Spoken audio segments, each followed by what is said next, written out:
জমকালো আয়োজনে পেপ গার্দিওলাকে বিদায় জানালো ম্যানচেস্টার সিটি। ইতিহাদের ট্রফি প্যারেডে দেখা যায় আকাশী নীল ঢেউ। এরপর পৃথক অনুষ্ঠানে আফটার পার্টিতে ১৯,০০০-এরও বেশি সমর্থকের উপস্থিতিতে বিদায় জানানো হয়েছে সিটির সফল এই কোচকে। ১০ বছরের ক্যারিয়ারে ম্যান সিটির ডাগ আউটে থেকে গার্দিওলা জিতেছেন ২০টি ট্রফি।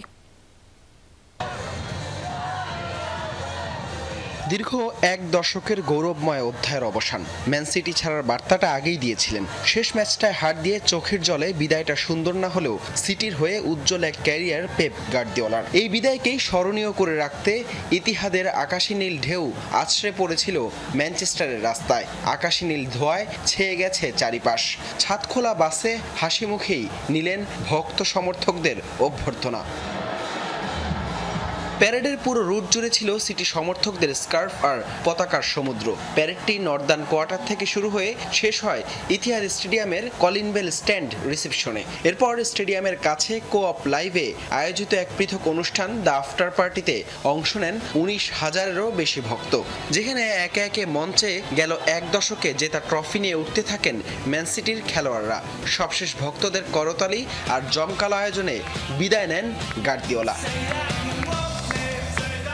বিদায়বেলা ভক্তদের কৃতজ্ঞতা আর ধন্যবাদ জানান ম্যান সিটির এই কোচ। এখানে আসার জন্য আপনাদের সবাইকে অনেক অনেক ধন্যবাদ।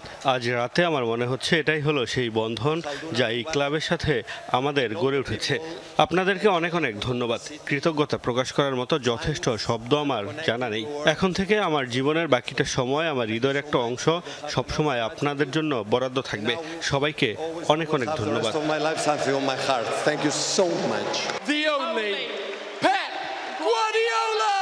সিটিজেনদের হয়ে ১০ বছরে জিতেছেন ২০টি ট্রফি, রেকর্ড টানা প্রিমিয়ার লিগ জয়, বহুল কাঙ্ক্ষিত চ্যাম্পিয়ন্স লিগ আর ঐতিহাসিক ট্রেবল।